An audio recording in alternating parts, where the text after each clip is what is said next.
जय हिंद, नमस्कार दोस्तों। आशा करती हूँ आप सभी अच्छे होंगे और आने वाला समय भी मंगलकारी रहे। इसी आशा के साथ मैं फैमिली एस्ट्रो से सविता बात करते हैं।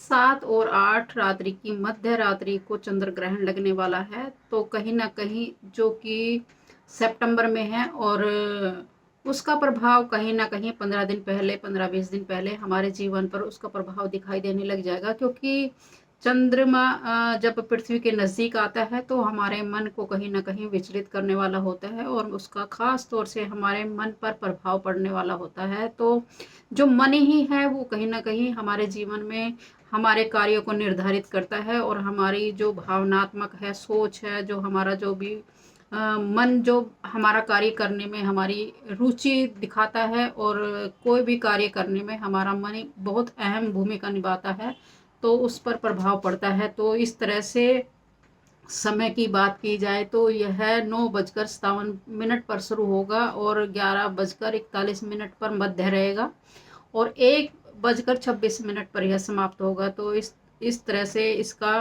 चंद्र ग्रहण रहने वाला है। अगर सूतक की बात की जाए तो 7 तारीख को 12:15 पर दोपहर में यह सूतक लग जाएगा। तो इसमें कोई भी शुभ कार्य नहीं किए जाते और जो भी काम है वो हमारी आध्यात्म से लेकर हमारे मन को क्योंकि हम मेडिटेशन करेंगे, हम अध्यात्म से जुड़ेंगे तो हमारे मन को संतुलन मिलेगा। हमें खास तौर से इन दिनों में संतुलन बनाए रखने के लिए मेडिटेशन की बहुत ज़्यादा आवश्यकता होती है। तो हमें ध्यान में बैठना चाहिए, परमात्मा से जुड़ना चाहिए और जो भी आप जिस भी धर्म में हो उससे रिलेटेड उसकी पूजा पाठ जो भी आपके निहित की गई है उससे निहित कार्य करने चाहिए। खास तौर से गर्भवती महिलाओं को बाहर नहीं निकलना चाहिए इन दिनों में।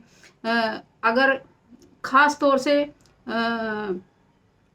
चंद्र ग्रहण के समय तो निकलना ही नहीं चाहिए।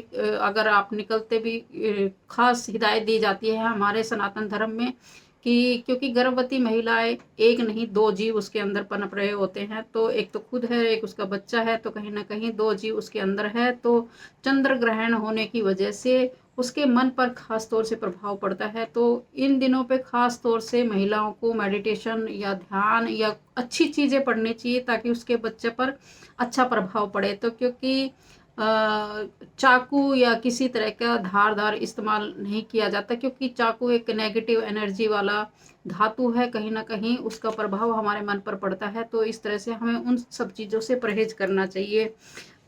यह जो नक्षत्र है वह पूर्व भाद्रपद नक्षत्र में पड़ रहा है, तो खास तौर से कोई भी शुभ कार्य जब पूर्व भाद्र नक्षत्र है तो उसमें नहीं किया जाना चाहिए। खास तौर से 2.25 महीने तो हमें उन सब चीज़ों से परहेज रखना ही रखना चाहिए। अगर क्योंकि इस समय पर कहीं ना कहीं आप लोग देखोगे कि मन का कारक होने की वजह चंद्रमा मन का कारक होने की वजह से हर किसी के मन पर कुछ ना कुछ उसका प्रभाव दिखाई देने लग जाएगा। 15 दिन पे अगर आप देखोगे तो 15 अगस्त के आसपास से उसका प्रभाव खास तौर से दिखाई देने वाला है।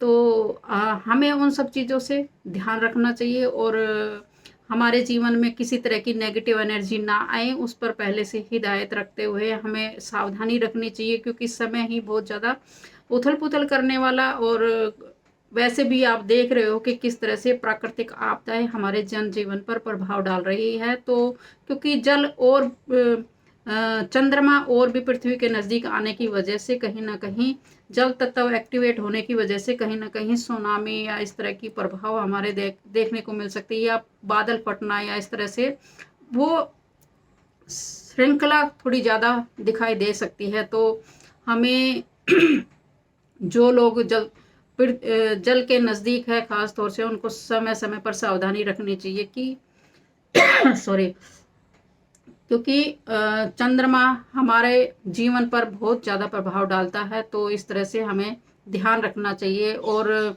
जो लोग पहले से ही मानसिक अशांति में हैं उन लोगों को खास तौर से ध्यान रखने की ज़रूरत है, क्योंकि वो उन लोगों के जीवन में और ज़्यादा थोड़ा सा उथल पुथल देने वाला समय हो सकता है। तो उनको खास तौर से मेडिटेशन या जल तत्व से लेकर जो भी प्रभाव है या उनको खास तौर से शिव जी की पूजा या इस तरह से चंद्रमा मोती धारण कर लेना इस तरह से, क्योंकि मोती क्या है कि मन को शांत करता है, और अपनी कुंडली के अनुसार देख के कोई भी रत्न धारण कर सकते हो। और अपने नेगेटिव एनर्जी दूर करने के लिए रात को सोते वक्त एक गिलास पानी रखते हैं तो कहीं ना कहीं हमारी जो नेगेटिव एनर्जी है वो पानी में चली जाएगी, और वो हमारे, क्योंकि सोते वक्त हमारा पूरा शरीर कहीं ना कहीं रिलैक्स होता है, और जो भी हमारी एनर्जी होती है वो अगर नेगेटिव है तो कहीं ना कहीं उसमें जल तत्व, क्योंकि हमारे शरीर में 70% 74% पानी है, तो कहीं ना कहीं उसका प्रभाव दिखाई देता है। तो वो जो नेगेटिव एनर्जी है वो जल में क्योंकि रिफ्लेक्स करती है, एक दूसरे को खींचती है, तो कहीं ना कहीं जो नेगेटिव एनर्जी है वो जल में चली जाएगी, और आप उसको सुबह किसी पौधे में डाल सकते हो। तो इस तरह से जल का उपाय कर सकते हो अगर आप किसी मानसिक परेशानी में है तो। अगर प्रभाव का बात की जाए तो कहीं ना कहीं ये कुंभ राशि पर चंद्र ग्रहण लग रहा है, तो और भारत की कुंडली पर दशम भाव स्थान पर है, तो कहीं ना कहीं हमारे जो भी काम हैं उसमें बहुत ज़्यादा उथल पुथल दिखाई दे सकती है भारत के लोगों में। कहीं ना कहीं अगर राजनीतिक की बात की जाए तो दशम स्थान पर होने की वजह से जो भी हमारे राजनेताएं हैं कहीं ना कहीं उसमें उथल पुथल दिखाई देगी। अगर कोई भी कार्य प्रणाली है उसमें कहीं ना कहीं फेर बदल होता हुआ दिखाई दे सकता है। तो इस तरह से अष्टम स्थान पर पड़ रहा है तो कहीं ना कहीं परेशानी दिखाई दे रही है। अ, तो भारत पर खास तौर से भावनात्मक चोट होने का पूरी संभावना दिखाई दे रही है। तो हमें पहले से ही अपनी सिक्योरिटी को लैप्स नहीं होने देना भारत सरकार को, और सिक्योरिटी पर खास तौर से ध्यान देने की ज़रूरत है। अगर कोई भी आतंकी किस तरह की कोई भी आतंकी अगर वारदात होती है तो हमें पहले से ही ध्यान देने की ज़रूरत है। तो इस तरह से, क्योंकि जब समय इस तरह का दिखाई दे रहा है तो हमें उस पर सावधानी रखने की बहुत ज़्यादा ज़रूरत है। तो क्योंकि कोई भी वह प्राकृतिक आपदा के रूप में भी हमारे सामने दिखाई दे सकती है, या किसी आतंकी घटना भी हमारे सामने हो सकती है, क्योंकि समय तो दिखाई दे रहा है लेकिन वह किस रूप में आएगी उसका तो परमात्मा ही निहित करता है। क्योंकि जब घटना दिखाई दे रही है अष्टम भाव पर हो रही है तो हमें खास तौर से ध्यान देने की ज़रूरत है। और मार्केट की बात की जाए तो कहीं ना कहीं शेयर मार्केट में बहुत ज़्यादा उथल पुथल आप लोगों को दिखाई दे सकती है, और प्राकृतिक आपदाएं तो हम लोग देख ही रहे हैं, तो आने वाले समय पर भी उसका प्रभाव हमें देखने को मिल सकता है। खास तौर से यूरोप और अमेरिका पर इसका प्रभाव दिखाई देगा, क्योंकि जो ग्रहण है उसका भारत में आंशिक है, और यूरोप और अमेरिका में कहीं ना कहीं पूर्ण रूप से दिखाई देने की वजह से उसका प्रभाव और ज़्यादा वहाँ पर दिखाई दे सकता है। वहीं पर प्राकृतिक आपदाएं हो गई या इस तरह से ज़्यादा दिखाई देंगी। व्यापार में स्थिति में कुछ सुधार होता हुआ दिखाई दे सकता है। तो अगर राशियों की बात की जाए तो कहीं ना कहीं मेष राशि में 11 भार में चंद्र ग्रहण लग रहा है, तो लाभ का भाव है, तो कहीं ना कहीं लाभ प्रदान कर सकता है।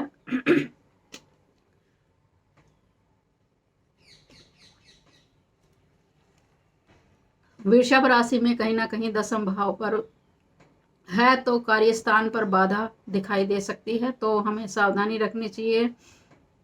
मिथुन राशि में नवम भाव है, तो कष्ट दिखाई देता है, तो पिता से खास तौर से जिन लोगों की मिथुन राशि है तो पिता का खास तौर से ध्यान रखने की ज़रूरत है। कर्क राशि में कहीं अष्टम भाव में पड़ रहा है, तो समय खराब है, चोट चपेट से सावधानी रखनी चाहिए, क्योंकि मानसिक रूप से अगर हमारी कर्क राशि है तो हम मानसिक पीड़ा से पहले से ही 15 दिन पहले गुजर रहे होंगे, तो कहीं ना कहीं हमें सावधानी रखने की ज़रूरत है। ज़्यादा आवेश में आने की ज़रूरत नहीं है, तो समय को साथ चलते हुए कहीं ना कहीं हमें समय के साथ ही आगे बढ़ने की ज़रूरत है।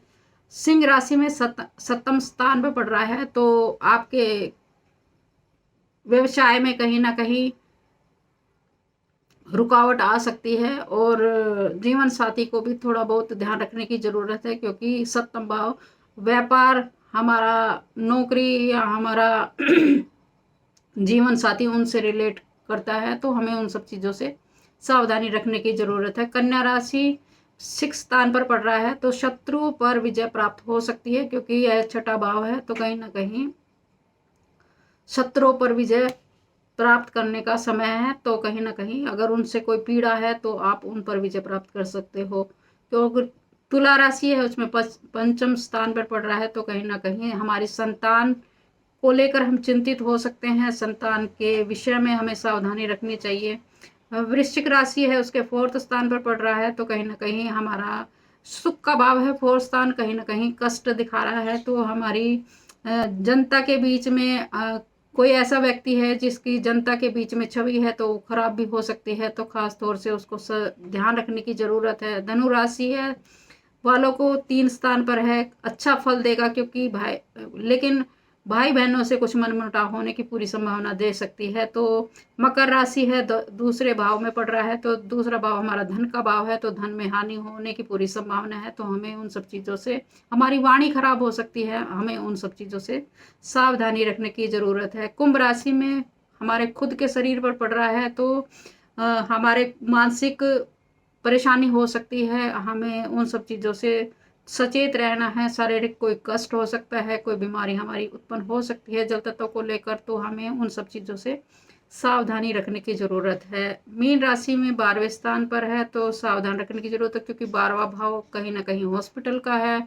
और नया सृजन का भी है, लेकिन कहीं ना कहीं मीन राशि वालों को भी सावधानी रखने की ज़रूरत है। इस तरह से पूरी 12 राशियों को अपने जीवन पर ध्यान रख, जो जो राशियाँ जिस भाव में है उसी भाव के अकॉर्डिंग उसका फल होने वाला है, और उसका हमारे जीवन पर इस तरह से प्रभाव रहने वाला। आशा करती हूँ आपके जीवन में किसी तरह का कोई कष्ट ना आए, आप हमेशा ही खुश रहे, मेडिटेशन करें, परमात्मा को याद करें, और क्योंकि परमात्मा के साथ ही जुड़कर हम उस अपनी ऊर्जा को, अपने अच्छे कर्मों को निहित कर सकते हैं। इसी आशा के साथ जय हिंद, जय भारत।